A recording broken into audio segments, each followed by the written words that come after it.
Dame un beso al oído, suavemente, claramente el deseo se expresa y ya.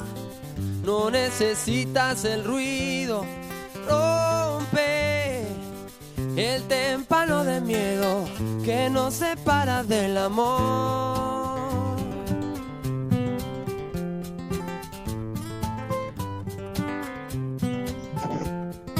Ven, conoce mi mundo.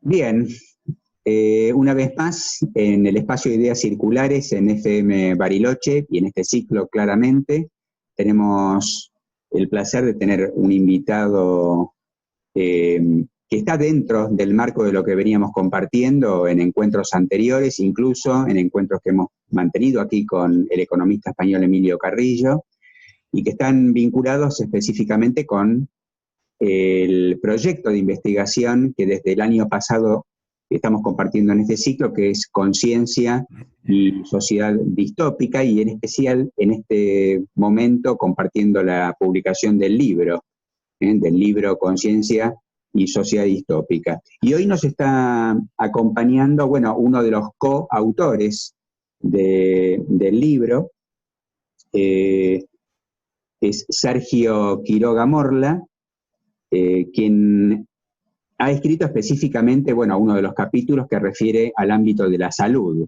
un tema que, además de la importancia que en sí tiene, bueno, nos convoca en este momento a ponerle una mirada muy puntual, fundamentalmente por todo lo que está sucediendo globalmente. Presento primero formalmente a Sergio Quiroga Morla. Voy a leer un poquito acerca de él, me parece que es interesante que sepamos también algo de con quién estamos conversando. Sergio Quiroga Morla es licenciado en Administración de Empresas de la Universidad Católica Argentina. Está en este momento en Granada, en España. Él vive en España, en Andalucía. Tiene estudios de posgrado en profesorado en Ciencias Económicas de la UCA también, un máster en Marketing de la Universidad Federal de Río Grande do Sul, de Brasil. Tiene diplomatura en Comercio Minorista de FASTA y máster en Business Administration en Economía Digital de la Universidad Politécnica de Madrid, de España. Ex docente universitario en la Argentina, ex consultor del BID, del Banco Mundial y de Naciones Unidas, consultor y formador de la Confederación Argentina de la Mediana Empresa. Desde 1994, Sergio Quiroga Morla ha diseñado y dictado seminarios en Argentina y en Estados Unidos en formulación de planes de negocios, atención al cliente, ventas y habilidades gerenciales.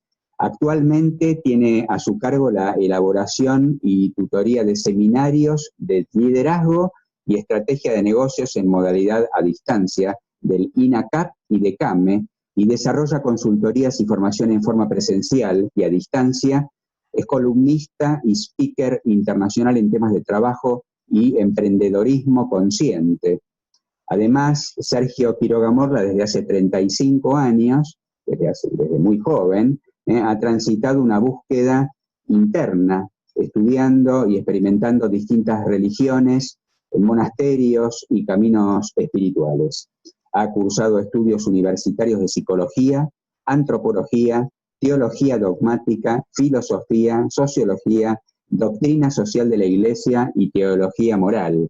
Ha recibido la iniciación del maestro Babaji de la India, ha practicado artes marciales, bueno, atentos con esto, ha estudiado y experimentado cursos de shiatsu, de nueva medicina germánica, de sanación con cuarzos y símbolos, alimentación consciente, lectura y sanación de registros acásicos, curso de milagros, técnicas de control mental y creatividad, terapias con fuego Homa, qué interesante también, reconexión energética y lectura y comprensión de grandes maestros espirituales de todos los tiempos, entre otras vivencias.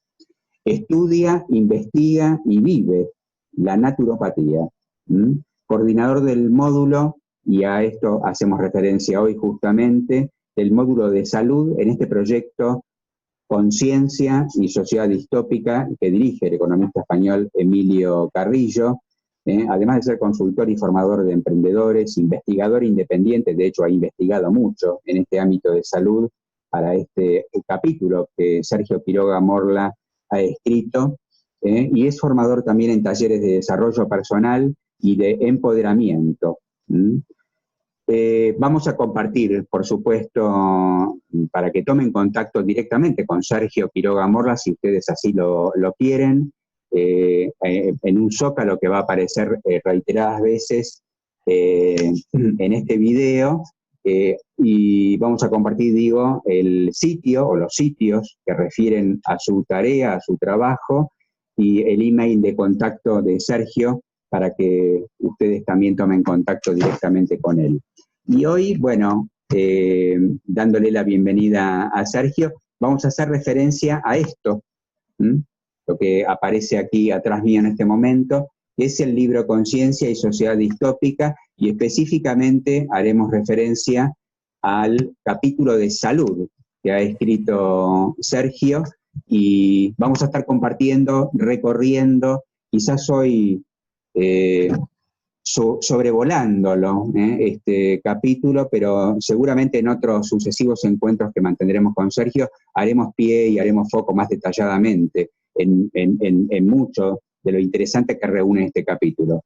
Y ahora sí, Sergio, bueno, tomo aire, porque qué recorrido, qué formación, qué contactos has tenido con todo en la vida. Y bueno, digo, tomo aire y te doy la bienvenida. Gracias, Sergio, por estar con nosotros y compartir con nosotros este momento. Gracias, Ricardo, por invitarme, y de acá también las gracias a Emilio por invitarme al proyecto, ¿no es cierto? Y bueno, sí, la verdad que es lindo hacer muchas cosas y distintas y vivir en distintos lugares también, y conocer distintas personas y culturas, y ver cómo piensan en otros lugares. Entonces eso también ayuda mucho a reflexionar y a no quedarse pegado, digamos, en un solo paradigma, sino que uno va descubriendo cosas nuevas. Así que, sobre todo, el tema de investigar en la salud y de poder escribir alguna reseña sobre temas de salud, yo creo que lo más importante es que uno pueda vivir la salud, ¿no es cierto? Porque a veces se habla mucho de la salud, pero ni siquiera la persona que habla la vive la salud, y eso sí que es importante. Y para vivir la salud hay que no haber tenido salud, ¿no es cierto? Y yo he sido de los que en algún momento he tenido muy malos hábitos de vida, muy malos hábitos de trabajo, muy malos hábitos de alimentación. He vivido consumiendo medicamentos, he vivido con miedo a las enfermedades, con padecimientos, con cólicos cada 3 meses.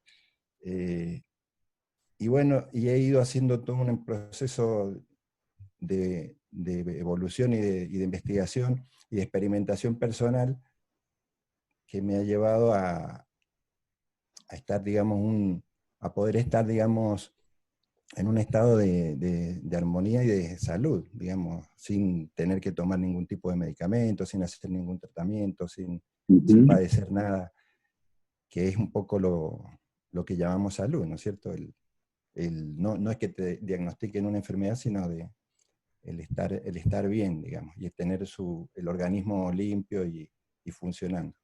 Entonces, desde ese lado es donde uno puede compartir, a lo mejor, más que nada, no es una cuestión intelectual, sino que compartir un poco la experiencia de todo el camino que uno ha hecho y todos los cambios que ha venido haciendo durante más de 30 años, claro, investigando, practicando y experimentando cosas para decir, bueno, ahora podemos conocer un poquito lo que es la salud y el bienestar. Sí, es más que el ejercicio y la tarea intelectual, que de hecho así ha sido también. Pero bueno, me parece interesantísimo lo que planteas, Sergio, porque no es lo mismo escribir o compartir a partir de una tarea de investigación específicamente, que estar compartiendo además de la tarea de investigación la experiencia, ¿no? Lo que vos mismo has experienciado a partir de lo que pasó en tus cuerpos, ¿no? En tu físico, en tu mente, en tus emociones. Bueno, ya también tomaremos contacto justamente con esto, ¿no? Con la salud y cómo ha impactado en definitiva en tu experiencia. Y a propósito de esto que planteas, bueno, en el primer apartado, digamos, del capítulo de salud que has escrito, hiciste referencia y le has puesto como título conciencia sobre la salud. Conciencia sobre la salud. Y creo que tiene que ver con lo que acabas de decir. Ser conscientes acerca de la salud tiene que ver, tal como lo planteas, con saber o no saber. Si me mantengo en cierta comodidad a partir de la ignorancia, y me siento muy cómodo ignorando lo que pasa y que otro se ocupe de mí, y que otro se haga cargo de mi salud, o si realmente tomo conciencia de lo que significa conocer acerca de mis cuerpos, conocer cómo funciona y cómo puedo encontrar hábitos saludables. Me parece interesante esta distinción que haces en ese primer apartado, Sergio, acerca de la necesidad de tomar conciencia en salud, la diferencia entre ser ignorantes o tomar conocimiento. Sí, todos los temas que podamos hablar de lo que sea, siempre vamos a encontrar que dependen del estado de conciencia de la persona con la que estemos hablando, ¿no es cierto? Y tenemos distintos tipos de estados de conciencia. Entonces, si uno habla de la salud, o habla, por ejemplo, de la alimentación, o habla del bienestar, vamos a caer en los distintos estados de conciencia. Y hay estados de conciencia donde vivir la salud es, como decías, bueno, hago lo que me dicen, voy al médico, le digo lo que me duele, él me receta algo y yo hago lo que me dicen y ya está. O me dicen que tengo tal cosa, que me tienen que operar o que me tengo que hacer tal tratamiento, y yo confío en todo lo que me dicen y lo hago. Y ese es un estado de conciencia. Y después tenemos otra persona que escucha, hace varias consultas, mira, digamos, otras alternativas, ¿ah? Y puede que amplíe, expanda un poquito más su conciencia respecto a la salud y tome otra decisión, o no. Y después tenemos otras personas que directamente han estudiado otras cosas, han experimentado otras cosas, han expandido un poquito más allá la conciencia sobre el tema de la salud, sobre el cuerpo, sobre la relación entre el cuerpo físico y la enfermedad, entre la relación entre el cuerpo físico, el cuerpo energético, los pensamientos, las emociones. Entonces va un poquito más allá y ya empieza a preguntar, bueno, y doctor, ¿y por qué me pasa esto? Y recibirá alguna contestación, y entonces desde su estado de conciencia puede quedarse con esa respuesta o puede seguir preguntándose cosas.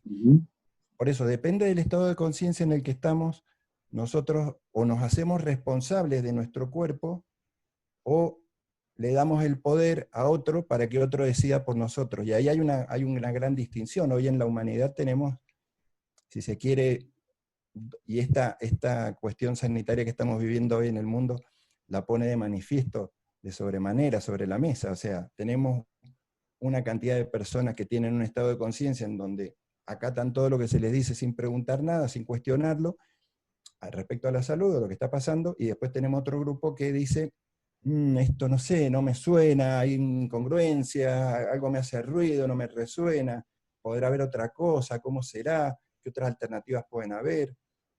Y después hay otro grupo de gente que ya hace rato que sabe que tiene otras convicciones, otros conocimientos, otras experiencias, y que va por otro lado ya. Y después tenemos otros grupos más avanzados todavía que viven la salud plenamente, el bienestar, y que ni sabemos dónde están, pero están ayudando también desde varios planos, digamos, a este proceso que se está dando hoy en día. Entonces, el tomar conciencia principalmente de la relación que tiene la salud con el cuerpo, porque fíjate que el tema del valorar a nuestro cuerpo, que es un instrumento sagrado para la evolución, es un... fíjate que en en las religiones, por ejemplo, casi todas, siempre se ha menospreciado el cuidado del cuerpo. O sea, se nos ha dicho que lo importante es el alma, el espíritu, y el cuerpo, bueno, no importa, si no comemos, si no tenemos masa muscular, si lo dejamos ahí el cuerpo total, ¿para qué nos vamos a preocupar del cuerpo si lo que importa es el alma y el espíritu, ¿no es cierto? Y nosotros tenemos un instrumento, o sea, hacerse consciente de la importancia del cuerpo y de la salud del cuerpo, es que no solamente por una cuestión de estar sanos, sino porque es la herramienta que tenemos nosotros para, desde esta existencia, evolucionar y ser un elemento, un ser vivo positivo para el conjunto, digamos. O sea, si nosotros no cuidamos nuestro cuerpo, no estamos colaborando con el conjunto. Sí, algo de esto lo planteas justamente en tu capítulo, en un punto que ahora justamente vamos a tocar, que tiene que ver con esto que aparentemente se desintegra, ¿no? Como si fuéramos solamente un físico, como si fuéramos solamente una mente, ¿no? Como si fuéramos algo disociado, pero justamente, bueno, pero me quedé también con lo que planteas respecto de ser conscientes y tomar conocimiento, indagar un poco, adquirir discernimiento, y el conocimiento también es conocimiento en cuanto a la información no solamente en cuanto a, bueno, cuando algo me está afectando, bueno, ¿cómo lo puedo abordar? Sino también tomar información, como decías vos recién, referido a lo que está sucediendo en este momento globalmente. ¿Qué está pasando, ¿no?, con la salud en el mundo? Y vos das acá en tu capítulo, Sergio, datos del Programa de Naciones Unidas para el Desarrollo. Me permito leer algunos de estos, porque tienen que ver también con, bueno, conozcamos un poquito más. Vos, por ejemplo, planteás acá, a partir de este programa de Naciones Unidas, que al menos 400 millones de personas no tienen acceso a servicios de salud básico y que el 40% carece de protección social. Ya, solamente este dato, ¿no?, si lo vinculamos con lo que está sucediendo en este momento, es terrible. También planteas que más de 1.600 millones de personas viven en ambientes frágiles donde las crisis prolongadas, pandemia, combinadas con servicios sanitarios precarios, presentan un desafío significativo para la salud global. Planteas que cada 2 segundos alguien de entre 30 y 70 años de edad muere prematuramente a causa de enfermedades no transmisibles. Cada 2 segundos alguien entre 30 y 70 años muere por enfermedades no transmisibles. Hay enfermedades cardiovasculares, enfermedades respiratorias crónicas, hablando ahora del COVID, diabetes, cáncer. ¿Cómo importa realmente, Sergio, tomar conocimiento y contacto con datos estadísticos, con estudios, con investigación, para también asociarlos cuando sucede una crisis global como esta y explicar un poquito más, bueno, ¿por qué está muriendo gente? ¿Qué tiene que ver, no? ¿Cómo se van desnudando también cosas a partir de esta experiencia? Claro, y ahí donde vos hablabas cuando tú mencionas el conocimiento, el informarse, el preguntarse cosas, es que se puede hacer muy confuso, digamos, el recibir información. Porque uno puede, si uno no contrasta la información que está recibiendo con otras informaciones, para tener una relación, no sabe de qué estamos hablando. Vos me podrías decir, se han muerto 50.000 personas por el famoso enfermedad esta, la COVID-19. Bueno, la vida humana, cualquier vida de cualquier ser vivo es sumamente importante, no es que menospreciemos el número.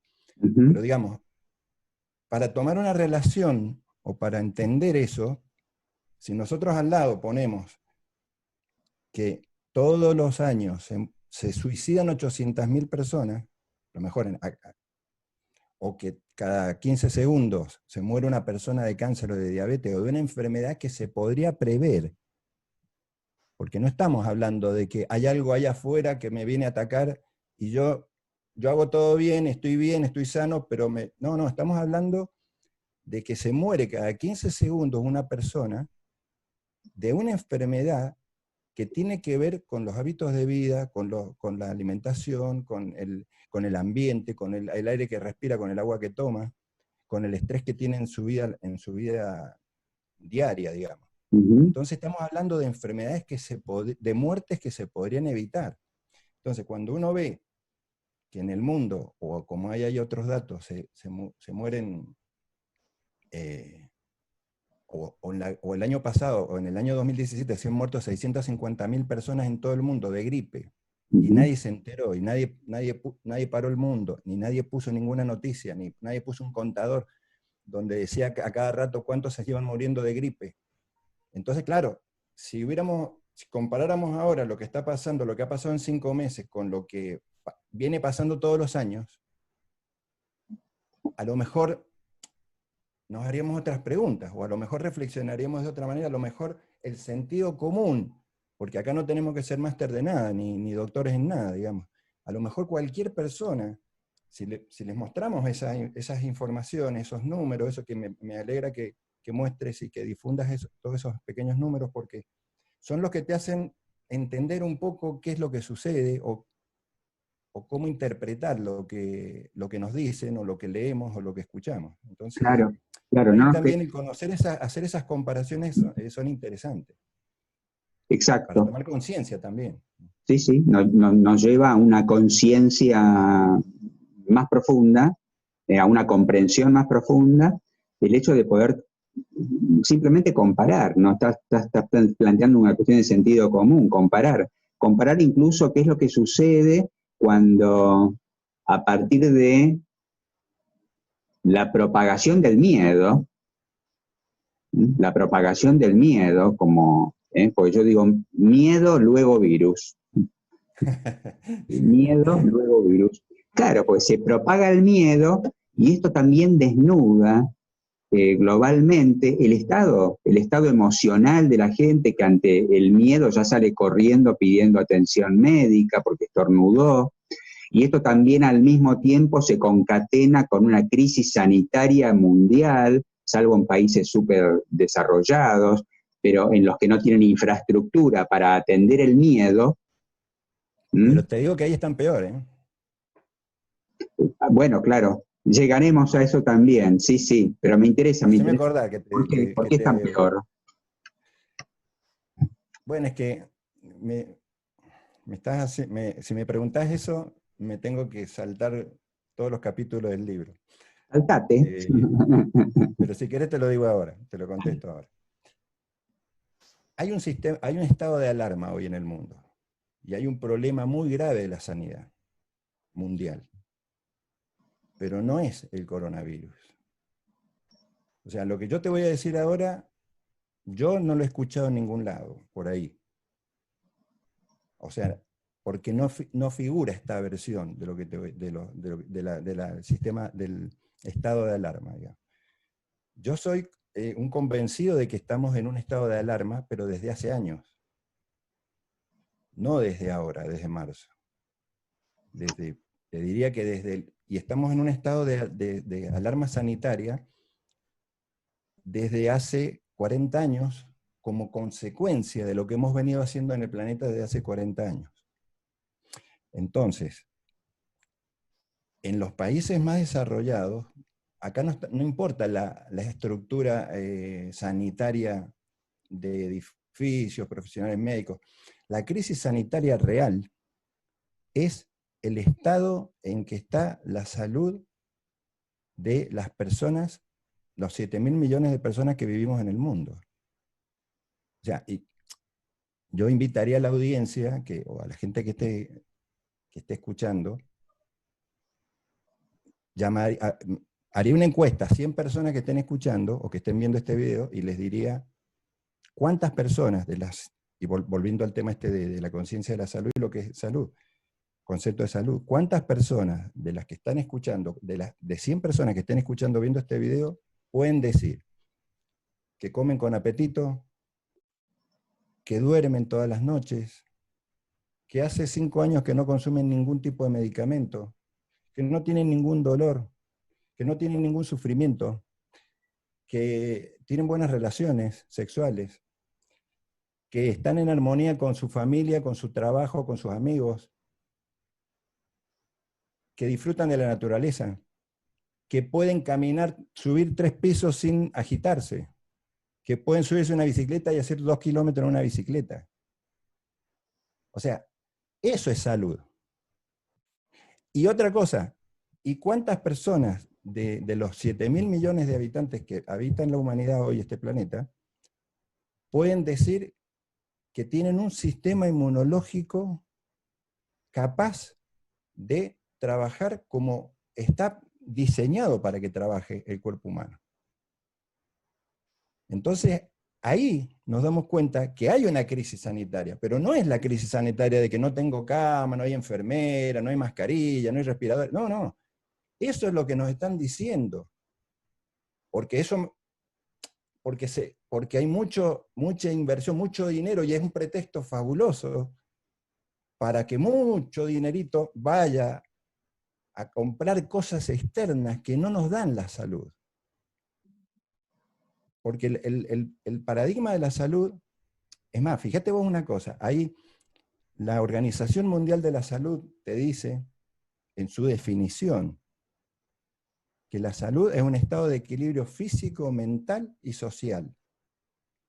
Y dice no solamente que no haya sintomatología. Digamos. Se olvida de lo emocional, o sea, lo emocional ni lo cuentan acá no existe. O sea, si estás triste, si estás deprimido. O sea, una persona deprimida para la Organización Mundial de la Salud, en su definición, tiene salud. Pero vos lo acabas de decir. ¿Qué pasa con nuestro sistema inmunológico si yo estoy deprimido? ¿Qué pasa si estoy con miedo? ¿Qué pasa si salgo a la calle con un bozal y voy esquivando a la gente porque pienso que me van a transmitir un bicho que me va a matar? ¿Qué salud es esa? Entonces, en ese sentido, ¿qué importa si tengo un virus o no, si tengo millones de virus dentro del organismo? ¿Qué importa si se llama SARS, si se llama ébola, si se llama como se llame? Si la verdadera crisis mundial es el mal estado físico, el mal estado de salud que tenemos. Esa es la pregunta del millón. ¿Cuántas personas pueden levantar la mano si nosotros les decimos, señor, usted come bien, usted duerme bien, usted no le duele nada, usted no toma remedios, usted le llega con energía final del día sin tomar basuras de bebidas, de pastillas, de suplementos, hace todo lo que tiene que hacer en el día con alegría, termina el día, se acuesta y duerme bien? Esa es la salud, ese es el bienestar. Entonces, después de ahí en más, no sé si... Sí, entiendo claramente que no tiene que ver con la infraestructura, tal como lo explicabas vos recién, sino que tiene que ver, como lo estamos observando incluso dentro del proyecto, en diferentes ámbitos, cómo este mundo distópico, esta experiencia distópica que estamos viviendo, nos lleva en esa dirección, cuando quedamos capturados de esa visión o de ese paradigma, ¿no? De un paradigma que nos vive disociando. De hecho, vos en un momento, en un apartado de tu capítulo, que es el de salud y bienestar, también propones esto, ¿no? ¿Cómo es que vivimos absolutamente desintegrados, disociados? Pareciera que el sistema distópico tiende justamente a desactualizarnos, a desintegrarnos, y a desactualizar, a desintegrar ¿qué? Bueno, esto que estás planteando, Sergio, nuestros cuerpos, porque somos más que un cuerpo físico. Y también tomar conciencia de esto es fundamental. Somos un cuerpo físico, somos un cuerpo mental, somos un cuerpo emocional, somos un cuerpo etérico, somos un cuerpo álmico, espiritual. Entonces, ¿cómo reintegrar, cómo asociarnos en un sistema que lo que intenta constantemente es disparar a nuestra mente, fundamentalmente, uno de nuestros cuerpos, que disocia y se disocia de todo lo demás? Me parece interesante también lo que planteas dentro de este apartado, Sergio, en donde hablas de salud y bienestar, que no es lo mismo. Claro, claro. Eso justamente es Fíjate que nosotros estamos integrados, no es que estemos desintegrados, porque el sistema nos quiere mostrar como si estuviéramos desintegrados, y es más, nos obliga a vivir como si estuviéramos desintegrados. O sea, vos vas a un trabajo, a una oficina, cualquier trabajo, y habrás escuchado esa famosa frase, bueno, no, los problemas los dejamos en la casa. O sea, ¿cómo los problemas los dejamos en la casa? Si yo soy un ser humano, tengo un cuerpo físico, que es el que va a la oficina, pero tengo un cuerpo energético, tiene una vibración ese cuerpo está en la oficina. Tengo un cuerpo mental, tengo una cantidad de conocimientos, de creencias, de paradigmas, de conocimientos, y que están poniéndose en juego dentro de ese ambiente laboral. Tengo un cuerpo emocional, o sea, tengo guardadas las emociones que he vivido toda mi vida. Tengo muchas emociones enquistadas por ahí, dentro de mi cuerpo emocional. Y todo eso está integrado. Y además tengo otras capas, que bueno, habrá gente que creerá o no en eso, pero tenemos otras capas más sutiles que conforman otros cuerpos, ¿no es cierto? Pero nosotros estamos integrados a todo. Y tan integrados que, como yo digo, les digo a la gente siempre en los cursos de alimentación consciente, de alimentación energética que doy, y en los cursos de empoderamiento, todo lo que nosotros ingresamos, incorporamos a nuestro cuerpo físico, nos está influyendo en todos los cuerpos. No es que yo me tomo ahora un vaso de Coca-Cola y después voy al baño y lo elimino, y no pasa nada. O que yo como un pedazo de carne de un animal que lo han matado, ha sufrido, y ya está, y me influye en el sistema digestivo, se digiere y sale. No, o sea, cualquier cosa que yo meta en mi cuerpo, una manzana, un rayo de sol, un aire puro, un bistec, no sé, una papa frita o lo que sea, cualquier cosa que yo ingiero está afectando todos los cuerpos y está íntimamente relacionado con mis pensamientos, con mis emociones, con mi energía, con mi espíritu, en definitiva. Si yo tomo una pastilla para curar una enfermedad o un medicamento o me pongo una vacuna, eso está influyendo todos mis cuerpos. Y si yo estoy tomando un té de hierbas, o estoy tomando una planta, o estoy haciendo un ayuno, eso también influye en todos mis cuerpos. De hecho, no es casual que cuando yo suelo hacer, me gusta mucho la práctica de la vipassana, de la meditación vipassana. Y cuando hacemos retiros de 10 días, por ejemplo, donde estamos 10 días en silencio, desconectados de todo, casualmente en cualquier monasterio del mundo en los que he estado, para meditar mejor, para estar más conectado, para estar más saludable, para poder hacer un trabajo interno espiritual y meditativo, se ayuna o se hace medio ayuno. Se come a lo mejor a las 11 de la mañana y después ya no se come hasta el otro día, hasta las 6 de la mañana, que es el desayuno. O sea que no es casual que un monje, para estar en estado meditativo, utilice su energía y no gaste su energía en estar, digamos,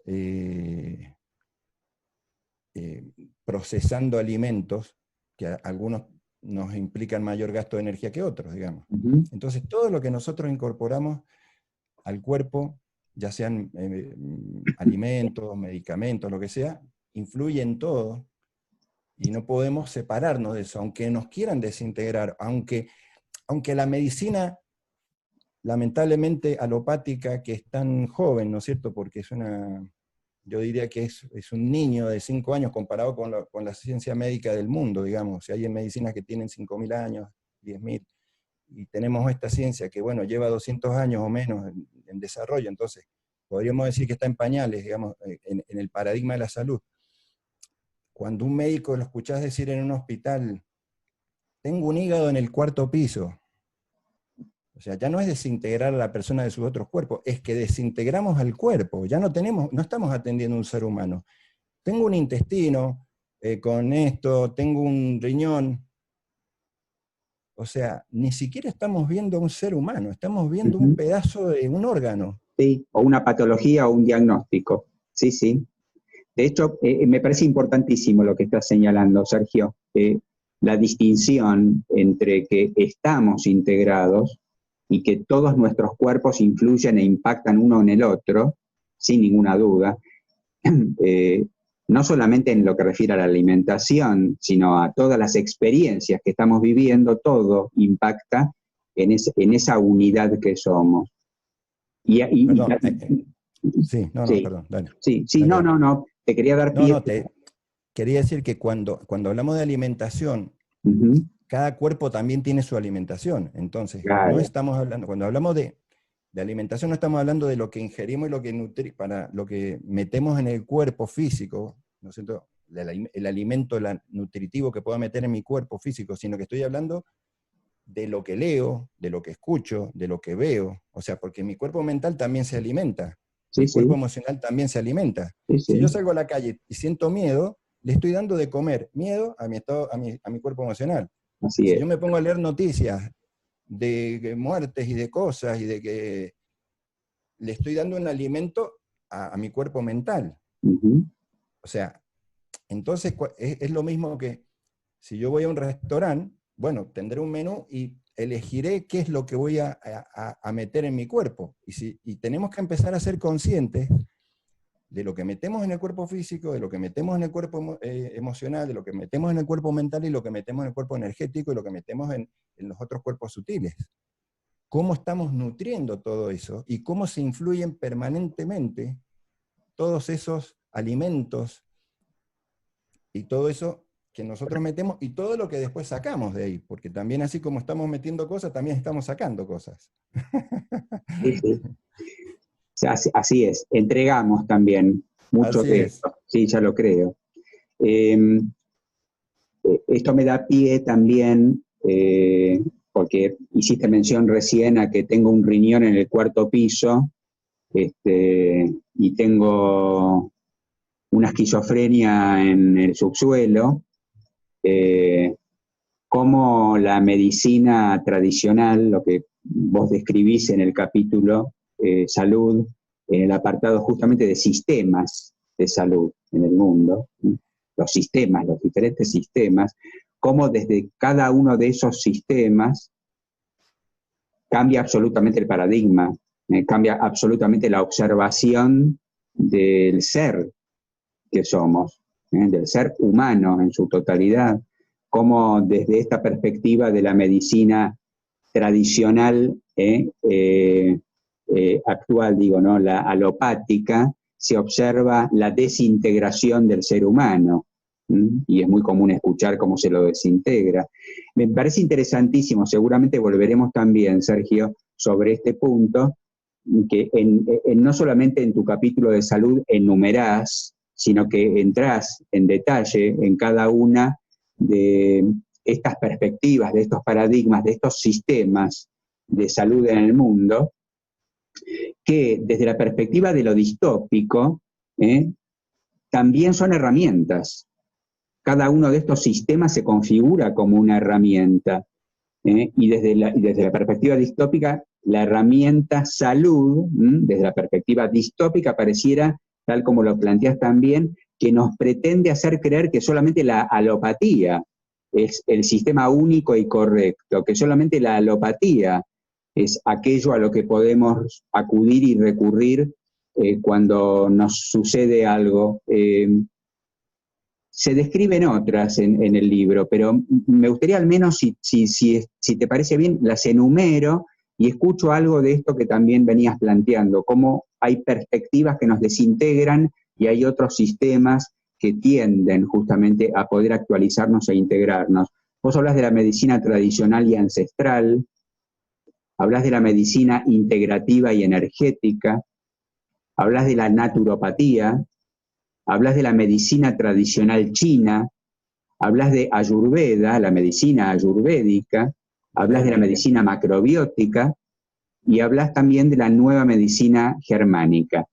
Bueno, es para 8 horas más o menos para empezar a tomar contacto con un poquito de cada cosa, pero aunque sea me gustaría escucharte con respecto a esto, poniéndolo en el marco de lo que estamos hablando, lo distópico y lo utópico. Sí, lo importante o el objetivo un poco de mostrar esto es que la mayoría de las personas que vivimos en Occidente se nos ha enseñado desde niños que hay una forma de concebir la salud y la enfermedad y cómo se solucionan los problemas de salud.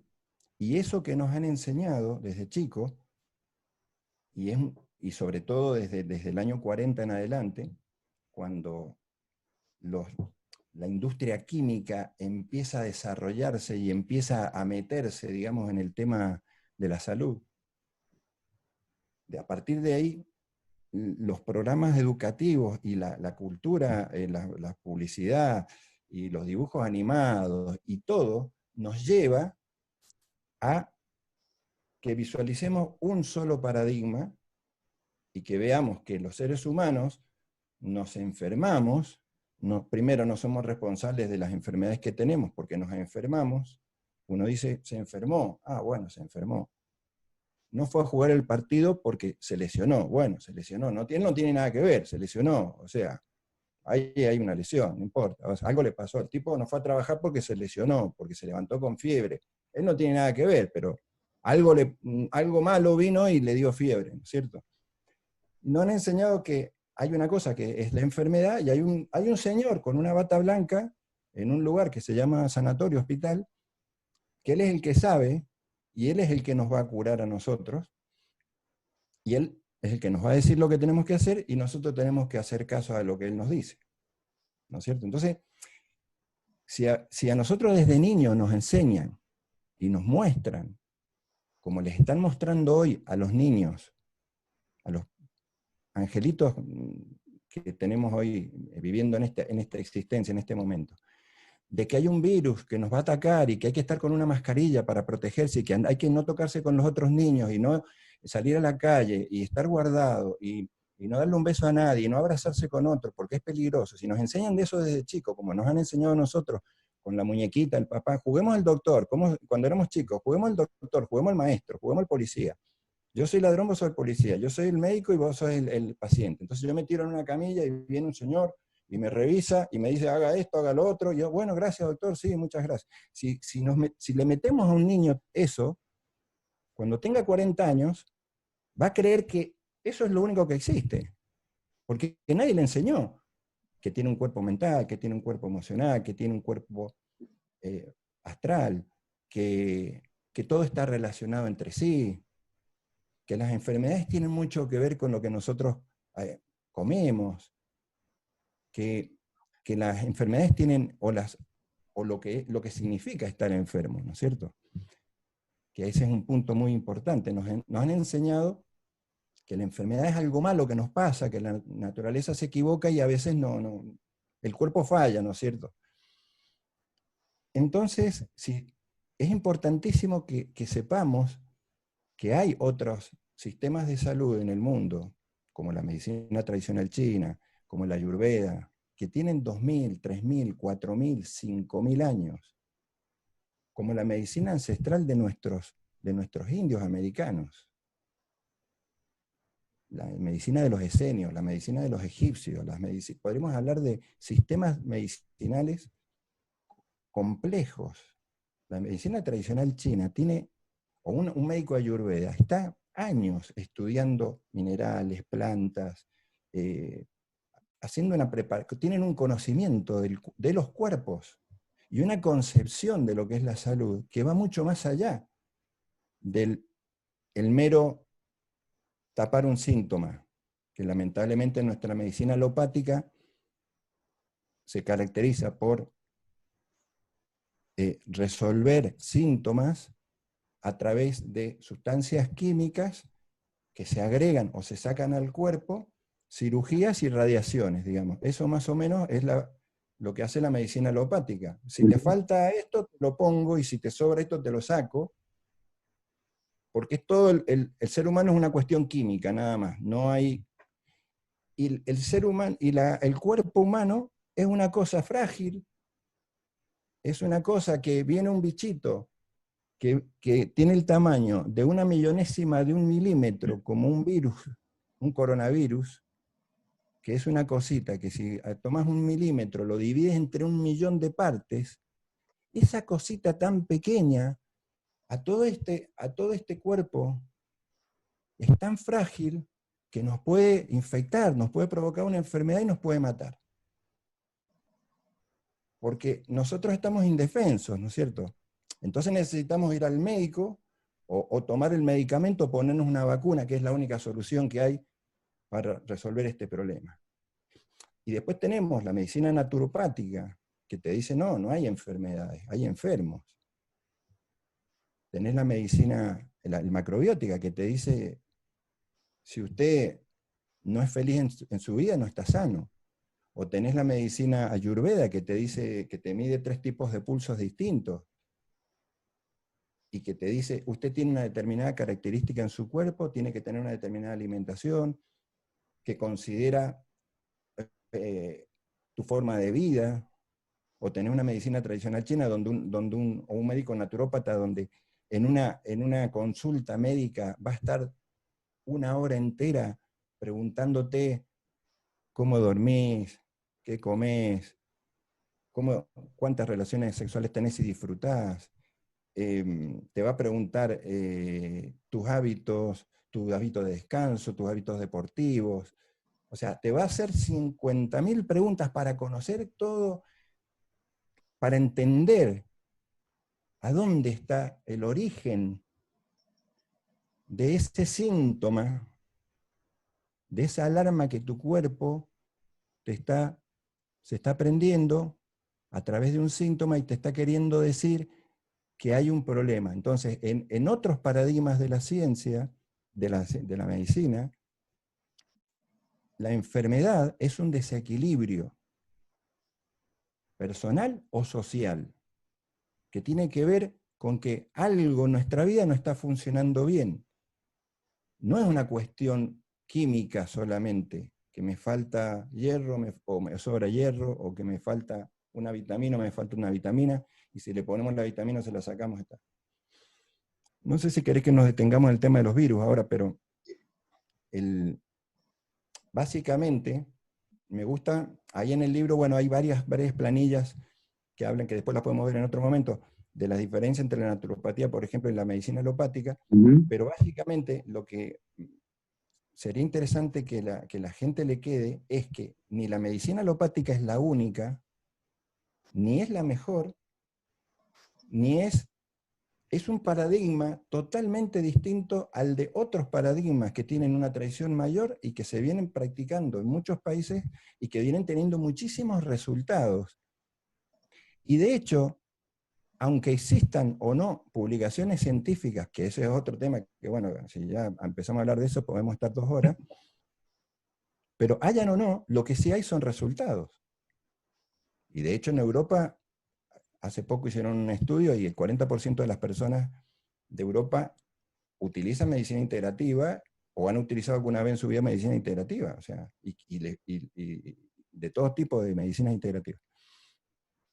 Pero bueno, yo creo que por ahí la idea es saber que hay otras formas. Y de hecho hay otros países que están integrando a sus sistemas de salud, como Alemania, como Suiza, como Bélgica, incorporan otras terapias de medicina alternativa, complementaria e integrativa, que se llama. ¿Por qué se llama integrativa? Porque reconoce que la salud del ser humano depende de todo, el cuerpo mental, el cuerpo emocional. No solamente depende de que me duelga o no me duela algo, o de que me diagnostiquen una enfermedad, que hay una enfermedad, y lo que interesa en esos paradigmas es buscar la causa, resolver la causa y no resolver el síntoma, cosa que en nuestro paradigma alopático de la medicina alopática, me duele la rodilla. Bueno, entonces le damos un calmante para que no le da más la rodilla, pero la pregunta básica es, ¿por qué me duele la rodilla? O sea, esa respuesta no la... doctor, mire, tiene cáncer. Bueno, doctor, ¿y por qué tengo cáncer? Bueno, le puede pasar a cualquiera, te dicen. ¿Cómo le puede pasar a cualquiera? Tengo fibromialgia. Ah, bueno, eso no se cura. Ah, tengo Alzheimer. Bueno, está bien, eso a cualquiera le puede pasar. No le puede pasar a cualquiera. Ujú. O sea, tenemos gente que ha tenido el coronavirus y se ha muerto. Hay gente que ha tenido el coronavirus y lo ha pasado sin ningún problema. Hay gente que ha tenido el coronavirus y ni se ha dado cuenta. No ha tenido ni síntomas. Que es ya otro tema. Pero ante una misma enfermedad, cada cuerpo es distinto. Entonces, hay un tratamiento en naturopatía, por ejemplo, se hace un diagnóstico individual de la persona. Se ve todo el conjunto y se trata todo el conjunto y se ven cuáles son las terapias que esa persona necesita para resolver su problema, que es su problema. Pero claro, ahí ya no podemos generalizar y decir, para el dolor de rodilla, tal remedio y lo vendemos en todas las farmacias y la gente que le duele la rodilla va y lo compra, que sería el otro esquema.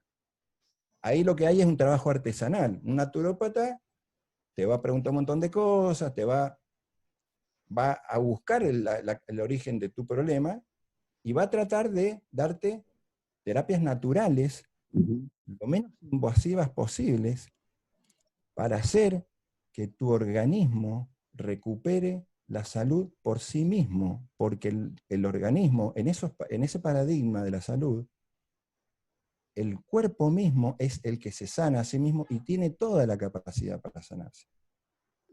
Hay Y en algo, este paradigma alopático, el ser humano no es capaz de resolver sus problemas de salud. Y este es un tema muy difícil y muy complicado que la gente a veces lo entienda. pero sin embargo, Sergio, vos en el apartado siguiente, justamente, ahí sí te mojás con esta cuestión de paradigmática, pero vinculada ya sí con la experiencia distópica que estamos viviendo, cuando hablas justamente del negocio de la salud.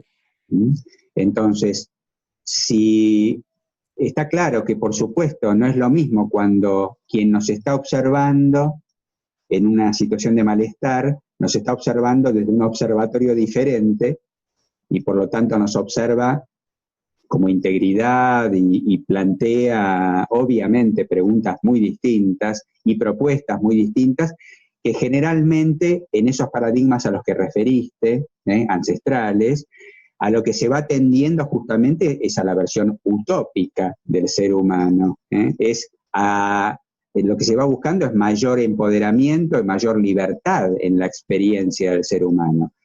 Pero sin embargo, cuando hablamos del negocio de la salud, estamos hablando obligadamente y de una necesidad del sistema de mantenernos en un estado de captura, en un estado de sometimiento, en un estado de consumir ese paradigma específicamente. ¿Por qué? Porque consiste en eso, no solamente en el negocio. Cuando hablamos de negocio, a mí me parece interesante entrecomillarlo, porque el negocio no solamente refiere a lo económico. El negocio es un negocio global, ¿no es cierto? El negocio de la salud es un negocio de sometimiento, tal como lo estamos observando en nuestro proyecto y específicamente en tu capítulo. Mira, acá comparto contigo el año pasado, cuando, si no me equivoco, fue por el mes de febrero, todavía no habíamos empezado a escribir el libro, yo en un programa de radio hice referencia a la herramienta salud como una herramienta para la distopía. Y leí en ese momento de la página, del sitio oficial de la Organización Mundial de la Salud, cuáles eran en aquel momento, 2019, hace más de un año, cuáles eran los top 10, digamos, las 10 situaciones críticas que observaba la Organización Mundial de la Salud para el 2020. ¿A qué iba a atender la OMS? Esto lo pueden buscar, está en el sitio de la OMS. Y uno de los temas, de los 10 temas más importantes a observar para el 2020, era una pandemia de influenza. Entonces yo ahí digo, bueno, entrando en este apartado del negocio de la salud, conocer un poquito más quién maneja la OMS, quiénes son los que bancan económicamente y llaman a congresos y pagan investigaciones. ¿Quiénes son los actores fundamentalmente? ¿Cuál es el paradigma que se involucra fundamentalmente para que la Organización Mundial de la Salud ya esté anunciando con un año de anticipación, desde este paradigma de sometimiento, que vamos a tener una pandemia de influenza? Me parece interesante este punto también, Sergio, porque hablas del negocio de la salud como arma distópica. Sí, porque tiene mucho que ver con todo el... Lo que pasa es que el hablar del negocio de la salud, tenemos que hacer un pantallazo de cómo se organiza esto, porque tiene que ver con todo, con lo político, con lo económico, con todo el arsenal, este puzzle que se va armando, digamos, y que por suerte, cuando hablamos de la distopía, no estamos hablando desde lugares distintos, sino que estamos cada uno desde un sector, lo estamos articulando, y todo confluye porque se retroalimenta, digamos. Para que haya un negocio de la salud, tiene que haber una pata política, tiene que haber una pata en el sistema educativo, tiene que haber una pata en el paradigma de la medicina. Sí, sí, en la tecnología. Tiene que haber alguien que le enseñe a los niños que le tiene que hacer caso al médico. Tiene que haber alguien que le diga a la madre que tiene que vacunar al niño. O sea, ¿y qué sucede? Que acá hay una cosa que es fundamental para entenderlo esto, y que yo creo que lo más importante de la gente que escucha y que nos está viendo, si hay algo fabuloso que podemos hacer para ayudar a la gente, es hacerla dudar. Y lo importante es que la gente dude de todo, hasta de lo que estamos diciendo también, y por eso, y que lo motive eso a investigar. Y lo más sencillo es poder descubrir la verdad nosotros mismos a través de nuestra capacidad personal, nuestro corazón y nuestra mente. De lo que nos resuena y de lo que no nos resuena, y de lo que podemos elaborar mentalmente también. No necesitamos ser doctores en nada para entender estas cosas, digamos. Entonces, ¿cómo se articula esto del negocio de la salud? Esto tiene varias patas. La primera base, la base más importante, digamos, para que se pueda dar un negocio o que la salud pueda ser un arma distópica, así como lo es la alimentación, que está unida a la salud, porque son dos sectores que están, yo lo menciono ahí, sí. Y siempre pongo, en los cursos pongo el ejemplo pongo una foto de un supermercado americano, por ejemplo. Cuando vivía en Miami me acuerdo que ibas a entrar al Walmart, o a cualquiera de estos, no quiero dar nombres, pero cualquiera del supermercado, y lo primero que ves en el cartel arriba es Food and Pharmacy. Y vos decís, nadie se da cuenta de eso, porque te lo están diciendo en la cara. Alimento y farmacia. Si entras para este lado, tenés el alimento, food, y si vas para este lado, tenés pharmacy. O sea, acá tenés lo que te va a envenenar y acá tenés lo que supuestamente te va a curar. O sea, son dos industrias que están, y son dos oligopolios que están asociados y que se nutren mutuamente. Porque es así. Ya vamos a llegar ahí. Entonces, por un lado, necesitas que haya voracidad económica y que haya un sistema, como el sistema capitalista actual, que permite que cualquier empresa obtenga ganancias ilimitadas, por un lado. Entonces, es muy simple. Si yo tengo una empresa cuyo único objetivo es maximizar la rentabilidad, ¿cómo se maximiza? Generando más ingresos y disminuyendo los costos, ¿no es cierto? Ahí está la rentabilidad de un negocio. Si yo me pongo un laboratorio de medicina y le preguntamos a cualquier niño, le decimos a cualquier niño de 10 años, mirá, tenemos un negocio donde hay que ganar el mayor dinero posible y ese es el único objetivo de la empresa. y le decimos, ¿y qué vamos a hacer en ese negocio? Vamos a vender remedios. Y le preguntamos al niño, ¿cómo se gana más dinero? ¿Si la gente se cura con el remedio o si la gente no se cura con los remedios? ¿Cómo venderíamos más remedios? ¿Qué te va a decir el niño? Y no conviene que se cure la gente, porque si se cura una persona ya no me compra más remedio. Entonces, en el momento en que hay un sistema que permite que yo gane, gane, gane, y acumule, y acumule, y acumule, y que sea más negocio, que la gente se mantenga enferma, que la gente se cure, entonces ahí necesitamos, el sistema económico ya lo tenemos, necesitamos dos patas más. Necesitamos un sistema político que nos permita vender en un mercado las fabulosas fórmulas o vacunas o medicamentos para resolver los problemas de salud que la gente no puede resolver por sí misma, que no puede resolver con una planta o con distintas cosas, o con un dióxido de cloro, con nada que valga menos de 5 euros. Entonces necesitamos una pata política que diga, que sea cómplice de esta industria que mueve 7.000 millones de dólares en el mundo, y que es la quinta, las farmacéuticas son el quinto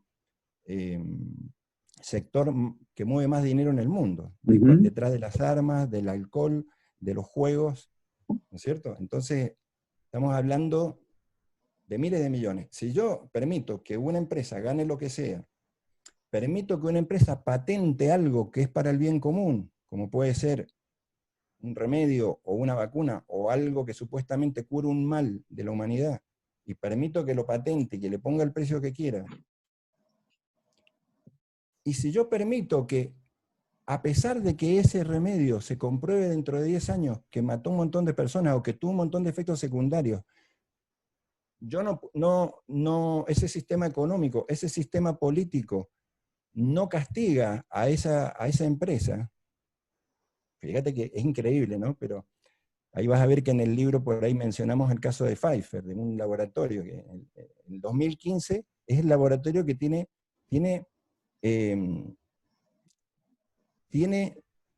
sentencias de multas de 2.000 millones de dólares por hacer medicamentos y vender medicamentos no permitidos, y por engañar a la gente, y por crear un montón de efectos secundarios y de enfermedades.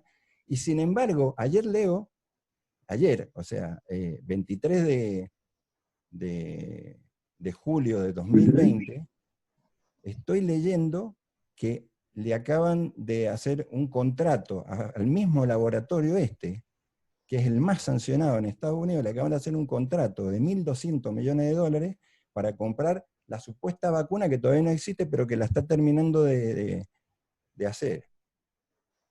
Así es. 300 millones de dosis de una vacuna. Entonces, vos me decís, eso no es el negocio de la salud, es más claro echarle agua. Sí, sí. Voy a compartir, Sergio, algunas cosas que escribiste, algún dato duro también, ¿no? En tu capítulo decís justamente que según estudios del PNUD, del Programa de Naciones Unidas para el Desarrollo, la producción industrial de alimentos, y ponemos acá entre paréntesis resaltando lo que acabas de plantear, son socios naturales. Comida, farmacia. Son socios naturales, pero no naturales porque tengan que ver con la naturaleza, sino porque se han integrado a partir del negocio, justamente. Se potencian uno al otro. Decís, la producción industrial de alimentos emite la 1/4 parte de todos los gases de efecto invernadero, según la Universidad de Oxford. Utiliza un 70% del agua potable. Tomen nota, por favor. 70% del agua potable. Ocupan 40% de la superficie terrestre.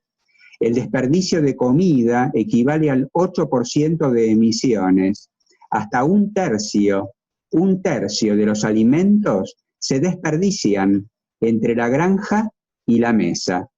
Y si se pudiese ahorrar solamente un 25% de ese desperdicio, habría suficiente alimento para alimentar a 870 millones de personas por año. 870 millones de personas que no comen, porque otro sector lo desperdicia. Y que son casi el total de la gente que muere de hambre por año en el mundo. Así es. O sea, si nosotros la cuarta parte de lo que tiramos del desperdicio lo utilizáramos para alimentar a la gente que no tiene comida en el mundo, sin poner un peso más,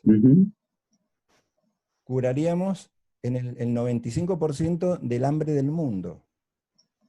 Así es, por eso me parecía interesante, aunque sea hoy, enunciar esto, que el negocio de la salud, tal como lo planteaste recién, justamente no tiene que ver con curarnos, con acompañarnos en la dolencia, con mejorar nuestra calidad de vida, con integrarnos en el ser que somos. No, el negocio tiene que ver justamente y se sostiene desde este paradigma, se sostiene por el contrario, en desintegrarnos, en disociarnos, en inculcarnos el miedo.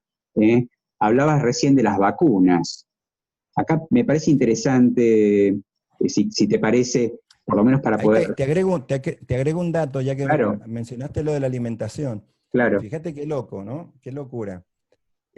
¿Cómo encaja una cosa con la otra?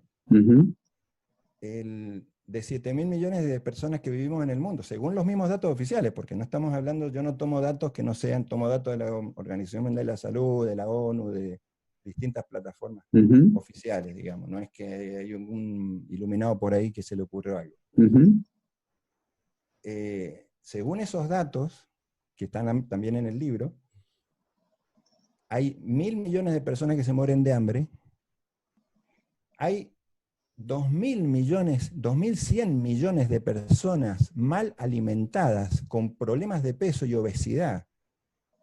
Yo no sé en la Argentina hoy cómo estaremos ahí, pero en España ya el 50% de la gente tiene problemas de obesidad. En Estados Unidos el 50% de la gente tiene problemas de peso y de obesidad.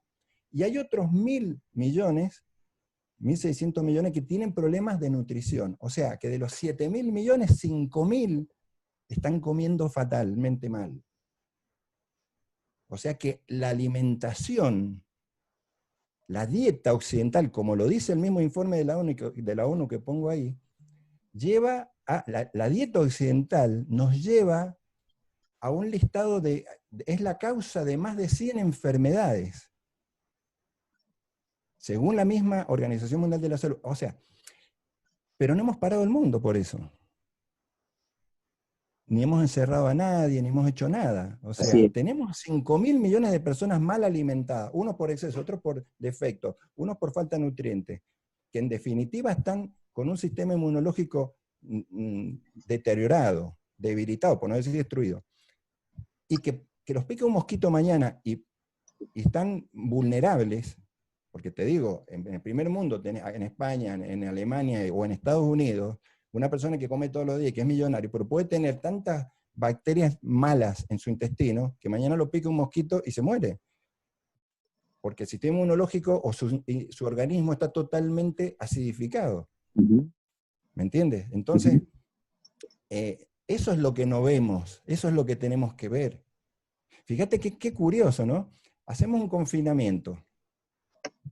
Yo estuve en Madrid en la época que se declaró el confinamiento en España. El primer día de confinamiento, estuve en Madrid.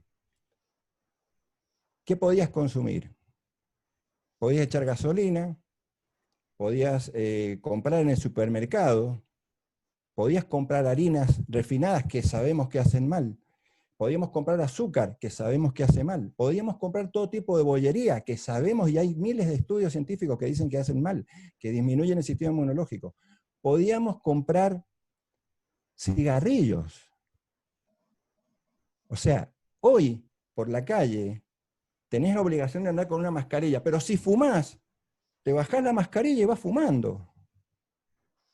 O sea, eso no hay ningún problema, ¿eh? Ahí no hay ningún problema. Podemos fumar, podemos comer azúcar, podemos comer cualquier alimento con químicos, con colorantes, con todo tipo de conservantes. podemos comer cualquier tipo de verdura con pesticidas, con transgénicos. Podemos consumir alcohol lo que se nos ocurra. Hicieron una encuesta, hace poco un estudio de mercado en España, durante el confinamiento, los 2 primeros meses de confinamiento, se consumió más en los hogares que en todos los bares en el mismo tiempo del año pasado. Siendo que, mira que acá hay bares, acá hay un bar por cuadra. Sí, sí. Sí, sí. Vos ibas a un supermercado y encontrabas todo lo que era bollería, azúcar, no había nada. Y todo lo que era cerveza, vino, alcohol, nada. O sea, la gente devorando todo lo que es. Y ahí te das cuenta cómo la alimentación, cómo el miedo más la alimentación, permitimos todo lo que hace mal, deterioramos el cuerpo físico, el sistema inmunológico, claro, y después viene un virus de la gripe que a una persona sana, como cualquiera de las personas que nos cuidamos, que hacemos deporte, que nos alimentamos bien, nos importa 3 pepinos ese virus, porque tenemos 1500 virus y bacterias en el organismo, y que solo se activan cuando hay más toxicidad de la que tiene que haber, y el organismo necesita sacar esa toxicidad, entonces necesita que ese virus se active. Pero si no, yo tengo el virus seguro del coronavirus, lo he tenido, y no me importa, y seguro que tengo los anticuerpos, porque ya he salido todos los días a la calle en Madrid, en pleno problema. Me acordaba recién cuando describías esto que te sucedió en Madrid. Bueno, acá por estos lugares pasó exactamente lo mismo, porque es un copia y pego, finalmente. Sí. Y me acordaba que han llamado justamente a esos comercios esenciales, mientras que otros comercios en donde venden productos naturistas, dietéticas, esos estaban cerrados. ¿Por qué? Porque no se los consideraba comercios de primera necesidad ni esenciales. Acá bueno, vos mismo lo ponés en tu capítulo, Sergio, está escrito y dice, el Estado no nos cuida. Pareciera que nos cuida, lo tomo y me hago cargo de lo que planteo, y como dijiste más temprano, no tiene que ver con convencer a nadie esto, sino que simplemente tratemos de despertar el sentido común cuando estamos mencionando estos ejemplos del día a día y del cotidiano que estamos compartiendo.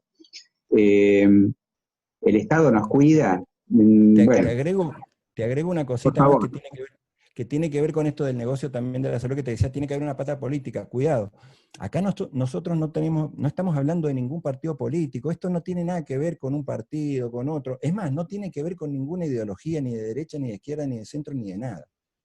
Hoy en día hay 2 tipos de gobiernos en el mundo. Uno que gobierna para las personas y otro que gobierna para las corporaciones. No hay más. Todo lo demás es una distracción. Discutir de, estos son comunistas, estos son socialistas, esta es derecha, esto es ultraderecha, izquierda. No, señores, olvidémonos de eso, no perdamos energía en eso. Acá no hay ni derecha, no hay nada, eso ya no existe más. Hoy en día gobiernan las corporaciones. Las corporaciones son las que le dicen a la Cámara de Senadores y de Diputados las leyes que quieren sacar, y hay políticos que gobernarán para la gente y otros políticos que gobiernan para las corporaciones. Lo que tenemos que hacer como ciudadanos nosotros, y en el tema de la salud es fundamental, porque puede que nos avasallen nuestros derechos fundamentales, es no ponernos en contra de un gobierno o de otro, sino detectar desde nuestra resonancia, de nuestro corazón y desde nuestra razón, quién está gobernando para las corporaciones, quién se beneficia de las medidas que toman esos gobiernos, y cuándo una persona, un político, toma medidas que benefician a la gente. Cuidado con eso. Sí, y me parece interesante, si querés, ahora te lo voy a proponer, para que tomemos esto último que planteaste, entendiendo y comprendiendo quién gobierna en este momento. Esto lo estamos compartiendo también dentro del proyecto. Emilio Carrillo está compartiendo acerca de este tema, de que los gobiernos ya no están gobernando, de que estamos yendo en camino incluso a un gobierno supranacional y donde se están tomando las decisiones es en otro nivel, y es en el nivel en donde está realmente el poder de la élite, el poder económico, concentrado además en muy, muy pocas manos. Me gustaría, Sergio, proponer del capítulo tuyo también, al menos enunciarlo, ¿ok? Si querés, con mucho gusto también lo compartiremos, pero hablas hacia avanzando un poquito más, de conclusiones, conclusiones desde el ámbito de la salud, conclusiones que estábamos observando el año pasado o hace más de un año. Me gustaría enunciarte algunas, o mejor dicho, creo que son 4, si no me equivoco, los títulos al menos, y si te parece bien, y un poco también como cierre al menos de este encuentro nuestro de hoy, vincular estas conclusiones con esta situación presente, con lo que está sucediendo en este momento, y me quedo con esto que planteabas recién, lo último, que es ¿qué hacemos? Vale. ¿Qué hacemos? Me parece interesante por lo menos para poder tomar contacto con una esperanza mayúscula, con un compromiso mayúsculo, y con una conciencia mayúscula, también qué es lo que podemos hacer frente a estas situaciones. En estas conclusiones vos planteás primero que la verdadera alarma es el estado de salud de la humanidad. Más temprano hiciste mención a esto, pero un poco poner la observación en este punto, que la verdadera alarma es el estado de salud que en este momento tiene la humanidad. Continuás diciendo que el enemigo no es un virus, sino las corporaciones. Esto está planteado justamente en el estudio del caso del coronavirus, como conclusión, como observación tuya en cuanto a lo que está pasando en esta experiencia presente que es el COVID. Digo, el enemigo no es un virus, sino las corporaciones. Tercero, decís, el Estado no nos protege. Esto que acabábamos de mencionar justamente. Observemos un poquito quién gobierna, cómo gobierna, para quién gobierna. El Estado no nos está protegiendo. Y por último, planteas, no estaba todo bien hasta que apareció el virus. No estaba todo bien hasta que apareció el virus. Y ahora el confinamiento y la vacuna son la solución. Me gustaría escucharte, Sergio, en cuanto a estas conclusiones, cómo se vinculan con la situación presente que estamos viviendo y el qué podemos hacer. Claro, esas conclusiones son un resultado que surge de otra observación, que es cómo logramos llegar a una situación de distopía tal como la que tenemos ahora, porque por supuesto, si lo vemos desde el punto de vista de la medicina alopática, hay un elemento externo que es una amenaza para la salud pública, y lo tenemos que combatir. ¿Y cómo lo combatimos? Bueno, metiendo a toda la gente en la casa, evitando las infecciones, los contagios, mientras se consigue el remedio. Parece un cuentito muy creíble para algunas personas. Pero para que logremos que millones de personas crean esa versión oficial y se mantengan en sus casas con miedo y acatando todo, y no salgan a la calle, por decirte algo, y digan, o que hayan salido el primer día del confinamiento, 2 millones de personas, 10 millones de personas a la calle, decir, a ver, ¿dónde están las pruebas científicas? ¿O por qué tenemos que hacer esto? A ver, explíquennos. ¿Cómo es este tema de que ahora hay que quedarse en la casa, que no puede ir a trabajar, o poniendo en tela de juicio las medidas, digamos? ¿Cómo llegamos a esto? Llegamos a esto porque deben suceder algunas cosas antes. O sea, yo primero tengo que creer que yo no soy responsable de mi salud. Primero, tengo que pensar que yo no puedo hacer nada, que yo no sé de salud, el que sabe es el médico. Después, tengo que pensar que para algo hay un Ministerio de Salud, que es el que aprueba las cosas que sirven y las que no sirven. Después tengo que pensar que todo lo que hacen los políticos lo hacen para cuidar a la gente.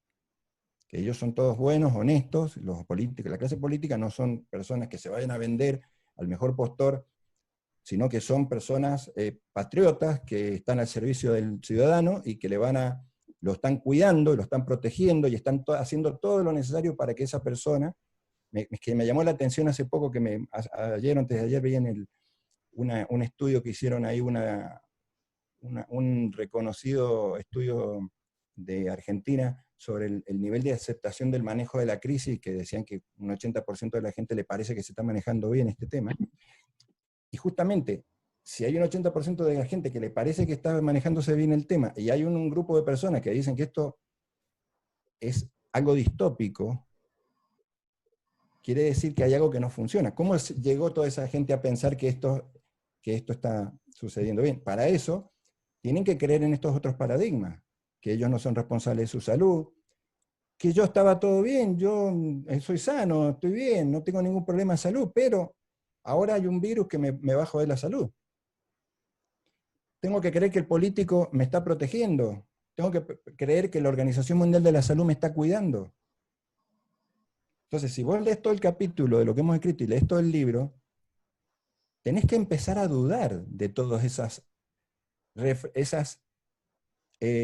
afirmaciones que nos llevan a que la aplicación de todas estas medidas no nos hagan reaccionar. Por eso las conclusiones son, y cuando digo que el Estado no nos cuida, es que justamente no nos cuida porque obedece solamente a un paradigma de la salud, que no es el único ni el mejor, y sin embargo es el más caro para la ciudadanía. Porque acá no estamos, fíjate vos una cosa sencilla, mira, algo tan simple. ¿Has escuchado que alguien esté estudiando? Porque estamos poniendo todos los días en los noticieros la cantidad de muertos y de infectados, ¿no es cierto? Suponete, acá en España hay 30.000, no sé por cuánto van ya porque ya ni miro, 30.000 muertos y 160.000 contagiados. Por COVID, por supuesto, hay una distinción entre con COVID y por COVID y cómo se ponen los datos. Bueno, hay toda una discusión, pero no importa. Supongamos que es verdad. Supongamos que hay 30.000 personas sanas que se han muerto por un virus que lo atacó y el cuerpo no lo resistió y lo mató porque es malísimo el virus, y es letal, y a todos los que lo contagia los mata. Bárbaro. Suponete que tenemos 30.000 personas. Ahora, ¿vos has escuchado que alguien esté estudiando por qué los 160.000 se curaron? ¿O cómo se curaron? ¿Qué pasó? Fue un milagro. ¿Cómo puede ser que la ciencia que nos da la ciencia médica alopática que nos da todos esos preceptos y nos obliga a quedarnos en la casa, a usar mascarillas y miles de cosas, y está parando la economía del mundo y creando una recesión que no vamos a salir de esto en 15 años? Creamos en ese paradigma, en esa organización, pero que esa organización no nos pueda decir por qué se han curado todos los que se han curado, o cómo se han curado, o por qué no hemos estudiado cómo se están curando, o por qué existen tantas personas que se curan, y cuántas que no. Por eso hay muchos temas acá en el medio que podríamos estar charlando del caso puntual de este tema del coronavirus. Hay muchos temas para hablar. Pero el punto de las conclusiones es que tenemos que dudar de lo que nos dicen con nuestro sentido común. No hace falta que seamos catedráticos. Tenemos que pensar, ¿quién se beneficia de una vacuna? Ah, bien. ¿No será que yo me puedo curar? ¿Y qué pasa con todos los que se han curado? Porque hablemos de que hay un virus, entrando un poco en el tema, sin salir de la medicina alopática, un virus se propaga, se puede infectar las personas, un porcentaje hay 1.000 personas que no se infectan, pero de las que se infectan, un 10% se infecta. De los 10% que se infectan, un 2% contraen la enfermedad. Y de las que contraen la enfermedad, un 2% porque tienen enfermedades previas y cuestiones y mucha contaminación y toxicidad en el cuerpo, terminan perdiendo la vida.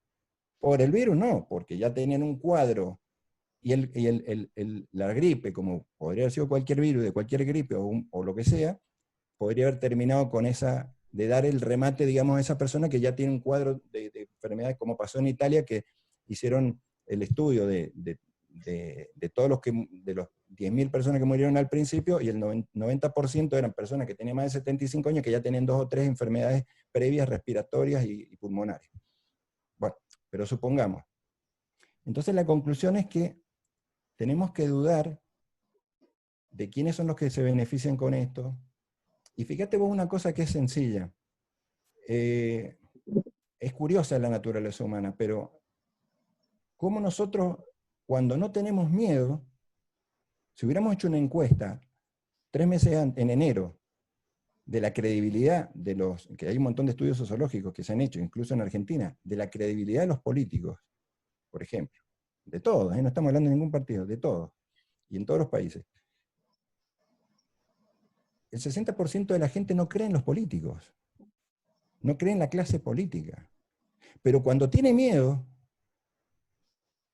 lo que le digan, lo cree como si fuera la verdad y como si la persona fuera Sor Juana Inés de la Cruz, ¿viste? O sea, como si fuera un santo. Palabra santa. Palabra santa. Entonces, ahí está nuestra labor de que la gente por lo menos dude y diga, acá hay algo que no funciona, me voy a poner a investigar, y ahí está un engancho con lo que decías de, ¿qué hacemos? ¿Qué hacemos? Primero, no alimentar el miedo, porque no hay nada que temer. No hay una cosa que nos va a matar y que nos mata a todos, porque si fuera así, primero, hay que hacer un ejercicio sencillo, que yo lo hago. Yo tengo conocidos en Miami, en Argentina, en España y en distintas partes de España, en distintas partes del mundo. Y si yo le pregunto a cualquiera, ¿conocés a alguien que se haya muerto, alguien sano que se haya muerto con el virus? Te digo que de cientos y miles de personas que conozco, si hay uno o dos que me ha dicho, sí, se murió un tío, qué sé yo, que, bueno, pero estaba sano, no, bueno, estaba ya con 75 años con un montón de enfermedades internado. Bueno, pero digamos, primero, si hubiera una pandemia acá, veríamos cadáveres en todas las cuadras. En todas las casas veríamos gente que ha tenido una pérdida, o en cada hogar veríamos una pérdida, como fue otras pandemias que han habido en la gripe española, cosas así. Primero. Segundo, ¿qué hacemos? No alimentar el miedo, saber que si nosotros tenemos un sistema inmunológico fuerte, no hay ningún inconveniente ni ningún problema de que se active ningún virus. O sea, tenemos que tener la conciencia clara de que el cuerpo tiene todos los elementos físicos, químicos y energéticos para sanarnos de lo que sea, y más de un virus que ni siquiera es muy letal, porque tiene un 2% o menos de letalidad. Entonces, lo que tenemos que hacer es preocuparnos de mejorar nuestro sistema inmunológico, mejorar nuestros pensamientos, mejorar nuestras emociones, no caer apagar la televisión. Yo siempre digo, ¿querés que se acabe la pandemia? Apagar la televisión. Se apaga la televisión y se acaba la pandemia. Alimentarnos bien, con alimentos fisiológicos, con alimentos ecológicos en lo posible, comer poco, reflexionar, meditar, hacer ejercicio, movernos, mover el cuerpo, respirar aire puro, estar en contacto con la naturaleza, y se acabó y no mucho más. Y tratar de ser felices, tratar de tener relaciones que no sean tóxicas, y eso nos va a fortalecer espiritualmente, mentalmente, emocionalmente, y una vez fortalecidos, bacterias y virus, haya patadas, siempre los han habido. Y no hay ningún problema, y no hay que hacerse ningún problema por eso.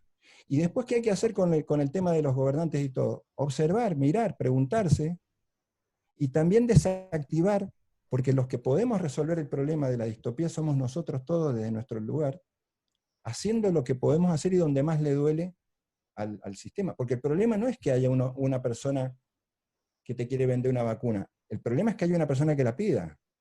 El problema que no es que en el supermercado te vendan un alimento que no tiene ninguna energía fisiológica, que no tiene nutrientes y que está lleno de químicos. El problema es que hay alguien que lo come y lo compra, que trabaja 8 horas por día para ganar un sueldo y que después va y se gasta el 70% de ese sueldo para hacer rico a esa persona que te está envenenando. Ese es el problema. Ahí tenemos que tomar conciencia. Entonces, el problema acá lo resolvemos nosotros, dejando de consumir, dejando de comprar cosas que no necesitamos, haciendo una vida simple, sencilla.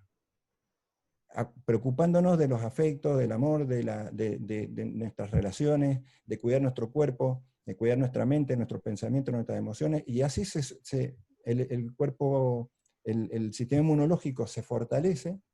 Limpiar nuestros órganos internos, como yo enseño en los cursos de empoderamiento, limpiar el cuerpo, sacar toda la basura, los tóxicos, los metales, con medios naturales, y ahí que venga lo que venga, porque siempre han habido enfermedades y cosas en la casa. Fíjate, cosas sencillas. ¿Vos has visto alguna vez un cartonero comiendo la basura con barbijo o enfermo? No. Un tipo el tipo que está todo el día en contacto con la basura, con residuos, con cosas podridas, con la gente que está en los basurales reciclando, que se clava clavos oxidados, o sea, no tiene ningún problema, porque el cuerpo humano es una maquinaria maravillosa, que puede resolver cualquier problema.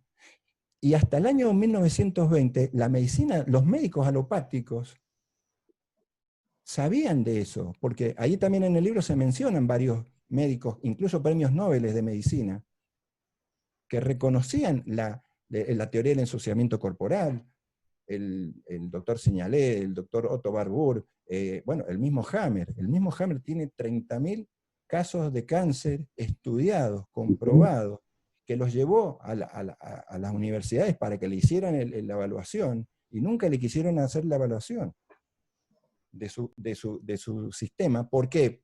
Porque ahí está el negocio de la salud. O sea, si nosotros decimos que, mirá, se puede curar un cáncer resolviendo con una terapia que cuesta $100, nos perdemos de venderle la quimioterapia, esto y lo otro, y un montón de cosas que cuestan mucho más, nos perdemos de los millones que se invierten en investigación, nos perdemos. ¿Sabés cuál es el presupuesto de la Organización Mundial de la Salud? En la Organización Mundial de la Salud trabajan 7.000 personas.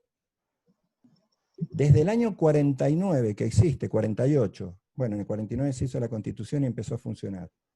¿Cuántos años han pasado? Casi 70 años, ¿no es cierto? 70 años. ¿Sabés qué presupuesto tiene? 9.000 millones de dólares al año. No debe ser muy, muy confiable esa organización, porque si en 70 años, con 7.000 personas y 9.000 millones de dólares al año, no podemos saber que un bichito que es una millonésima parte de 1 milímetro nos tiene a toda la comunidad científica, que no sabemos cómo va a reaccionar, y no conocemos el medicamento, y tenemos que tener a toda la humanidad escondida. O es muy inteligente el bichito ese, o hay algo que no funciona, que tenemos que dudar. Tenemos que expandir la conciencia y decir, acá hay algo que no me encaja. Esto lo planteas en tu capítulo, Sergio, y bueno, se está planteado en el libro también. No es el sistema institucional socioeconómico quien va a transformar esta distopía en utopía. Y también adscribo y me sumo a lo que planteaste recién en cuanto a que la distopía está en nosotros, así como también está la utopía en nosotros, el poder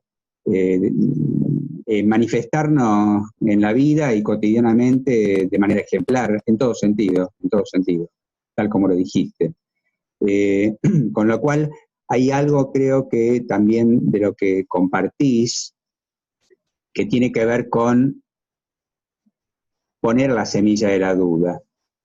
Pero atentos, ¿no es cierto? Porque poner la semilla de la duda no es poner la semilla del miedo, es poner la semilla de la pregunta, es poner la semilla del cuestionamiento, es la semilla socrática, digamos, es la semilla que nos lleva a investigar, a ir un poquito más allá de lo que la versión oficial nos está proponiendo, más aún comprendiendo que lo que nos está proponiendo la versión oficial tiene mucho que ver con otros intereses y no con los nuestros.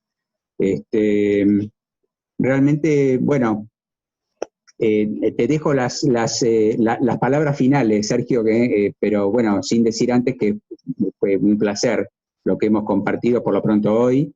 Seguramente vamos a reiterar otro encuentro, porque nos quedaron muchas cosas para amplificar de todo esto que hoy hemos enunciado, sobrevolado, pero de una manera muy preciosa. Así que te lo agradezco, Sergio. Bueno, muchas gracias, Ricardo. La verdad que sí, sí, ha sido un compartir muy lindo y muy apasionante. Apasionante. Nada más, me adhiero a eso que dices, que es muy importante de la duda, y que ojalá que la gente que nos esté escuchando también, o que lee el libro, le sirva como decimos al principio, ¿no es cierto?, para hacer un ejercicio de reflexión y de duda, y que no, tampoco se crea la gente lo que decimos, sino que diga, a ver, nos están diciendo por un lado una cosa, por otro lado nos dicen otra, prendo la televisión y me dicen una cosa, por otro lado me dicen otra. Llevarlo a esa es la duda sana, y que nos lleva a investigar, a escuchar otras campanas, y a discernir, pero sobre todo a tomar la responsabilidad nuestra, a empoderarnos y a quitarle el poder a otros, ni siquiera a nosotros ahora, de decir, esta gente tiene razón, entonces vamos a hacer lo que dice. No, sino que decir, a partir de ahora, si hay distintas campanas, bueno, yo tengo que decidir qué es lo que hago con mi vida. Y eso es lo más complicado muchas veces en las masas, o en la mayoría de la humanidad, que hay mucha gente que está en un estado de conciencia en el cual necesita que le digan o que les faciliten las decisiones, y prefieren, aunque les perjudique un poco, seguir a alguien.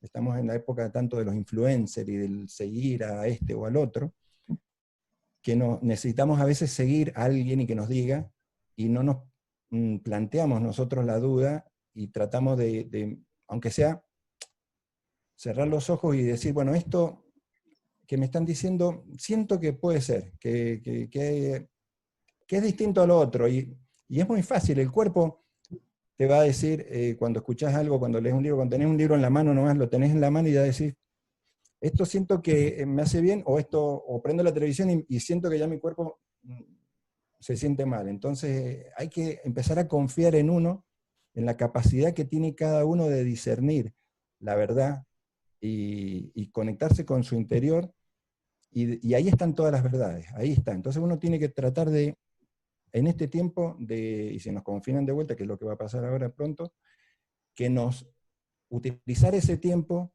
para trabajar internamente, para silenciarnos, para escuchar la voz interna y discernir desde ahí cómo replanteamos nuestra vida y cómo nos sumamos a esta línea temporal de la utopía que viene cabalgando al lado de la distopía. ¿Ah?